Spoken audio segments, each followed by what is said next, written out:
Hi, friends. Welcome in or welcome back. It is time for an update on my anti all or nothing fitness journey. This is not necessarily the update I wanted to be giving at this point, but here we are in the messy middle. When I started my journey, I of course had plans, I had structure, I had goals that I set, and then life happened, as it always does. And the point of this YouTube channel is to sit in the messy middle to understand that life happens, that life gets messy. So I wanted to show up today and give you the raw, honest, messy middle version of my anti all or nothing fitness journey.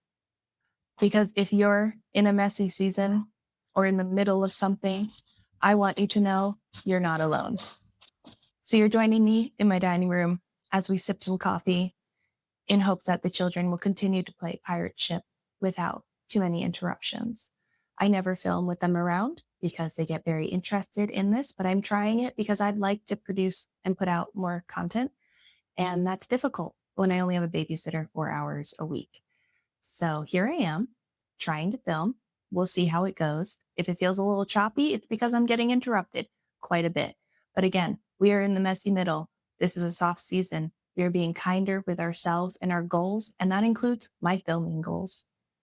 So, part one, what has been happening lately? Well, it's been a big reality check because I've been dealing with intense sleep deprivation. My son is waking up for hours in the middle of the night. And when I say hours, I mean hours, like 2:30 to 5:30 type of hours. I am someone that thrives when I get that 4 a.m. sleep. That 3 a.m. to 4 a.m. is really restorative for me. And if I don't get it, then I wake up feeling pretty exhausted. I wake up foggy with a headache and no energy to really do anything except for what is necessary. We are weaning him off his pacifier, well, actually, cold turkey, and he threw it in the trash. It's gone. I had a schedule for me because we also got him a big boy bed the day he decided to throw his Pat Pat in the trash. So, a lot of changes overnight. And prior to this, we had already been dealing with middle of the night wake ups, and now it's worse. So, the truth is, my fitness journey stalled. I still care. It's not because I'm unmotivated. I don't believe I'm making excuses. It's because when I wake up and my Fitbit says your readiness score is a 20, maybe you should take a rest day. I'm like, didn't we do that yesterday? So this is actually because my body literally does not have the capacity to do what I want it to do right now. And I know some of you might be fighting that same tension in one of your goals. So part two, where I'm at right now with simple, raw honesty. I had a running goal. I had to drop the running goal. I'm hoping to get back to it, but I was getting on my treadmill and I was exhausted and I was failing every single run because when you sleep maybe 5 hours a night and you miss your restorative rest, there's no restoration happening from the running. So I had to drop back. And some weeks now I walk. All right. So one interruption down. Where was I? Part two, where I'm at with my fitness right now. My workouts are looking like what I can do, not what I wanted to do. Sometimes I get a strength session in. Sometimes I walk. Sometimes I stretch. And sometimes I do nothing at all because I physically cannot. The other night was terrible, for example, and I had a few client calls and my eyes were closing by 1 p.m. All right, interruption number two. I am back. So I had a plan of running, and right now I'm walking because that's what I can do when I'm very tired and I have a headache. Pounding the treadmill by running when you have a headache is not ideal. It makes it worse. So I have to walk. But this journey, I name the anti all or nothing because I'm not going all in and I'm not hitting nothing. Some days I don't do anything because I can't, but the next day I pick myself back up and I do something, even if it's a stretch. I can't do my full running plan right now. I realized I was failing every run on the plan, and I took that as a signal that I had to back off. I have a few plan B workouts that I'm still doing when it comes to strength training, but I'm not hitting that deadlift every time I get down to the basement. And honestly, for old K, that would feel like failure. But now it just feels like real life. Because part 3, the mindset shift that I had leading into this journey that I talked about a lot in the first video, that consistency is not linear. When I started my fitness journey years ago, I pictured progress as this neat line where I could every week get something done, get stronger, hit a new weightlifting PR. But I don't need to have something exciting to report every week because that's not where I am right now. Real life doesn't work like that. Real life as a mom of toddlers does not work like that. Consistency isn't about perfection. It isn't rigid. And it isn't about doing the same exact thing every day and always having a progress report. For me, my mindset shift was that consistency is about coming back, even when life gets messy. So, how do we do that? Well, here's my coaching K wisdom, and something that I talked about in the first video is how important 5-minute windows can be.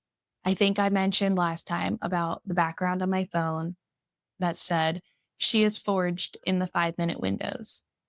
And I am still subscribing to that, especially during my anti all or nothing weight loss journey. Because no, I have not seen the scale move. I have, but it's going a bit like this. I've not seen it move in the direction I want it to. I've not seen my weights increase like I wanted it to. But what I have seen and what I do see as forging strength is forging this consistency in 5-minute windows. So I have tiny slivers of time where I breathe, tiny slivers of time where I get a stretch in, or I put on a dance video with my kids, and that's how we get our exercise in for the day because they're being super clingy and won't let me go and work out downstairs alone. Maybe it's walking around the block for you. I don't have a sidewalk and it makes me so sad, but I would love to be able to pop outside and just walk around for 5 minutes. It would probably turn into 10 or 15 minutes, especially with my kids. Sometimes it's me doing 5 squats every time I find myself at a sink. I call them sink squats. So when I'm there, I do 5 squats. It's something small, it's something attainable, and it's something that will not add to my fatigue. Other days, it's me drinking all my water or taking my vitamins in the morning. The 5-minute windows are about showing up in any way that you can. It's not accepting zero. It's not accepting full stoppage. It's not accepting nothing. Sometimes I think we underestimate those micro moments. But for me, that's what's holding me together right now. That's what's keeping me encouraged and motivated to get back on the train when I can. So, really, moving forward, I have to continue to give myself grace over guilt. And maybe you need that too. Because in the past, this is maybe where old K would have spiraled. I would have said, well, I messed up. I missed out on running. It's now winter and everything has to be on the treadmill because I don't like to run in the cold. I would have said, I'm not getting my workouts in. So what's even the point to do any of them? And I would have spiraled down to this what's the point? But now that I am softer with myself, kinder and gentler with my goals, I know this season is not going to last forever. It feels like it because we're in year 4.5, almost year 5 of this, but it will not be forever. My sleep will return. I will have children who don't wake up in the middle of the night rearing to go. So I know my sleep will return one day. And I know that with that, my energy will come back. And when my energy comes back, listen to this. I do not want to be starting from zero. Every tiny effort I am making right now is planting a seed. Anything I can do today helps me tomorrow. So if I even just keep up the stretching or I keep up the walking, then it will be so much easier to jump back into running when I'm getting more sleep because I will still have been moving my body in healthy ways. So what's this? Part 6, I think. For anyone else in a hard season, this is my message to you. If your fitness journey is stalled, or if you haven't been to the gym, you're exhausted, you're tired of starting over, you're not doing it wrong. I want you to hear that you are human and you may be in a hard season, and that's okay. You're allowed to take it slow. You're allowed to shift your goals, and you are allowed to show up in 5-minute increments and still make progress. You don't owe the world progress reports or a transformation story, but you do owe yourself some kindness. So I hope you take this video and this raw, honest update on where my fitness journey is and where I've been for the last few months and see it as permission for you to be kinder with yourself because you're not alone. Pinterest, Instagram, TikTok, YouTube sometimes will all show us transformation journeys that are beautiful, that are fulfilling, that are satisfying to watch because that's what we like to watch. But I'm here to represent real life for you.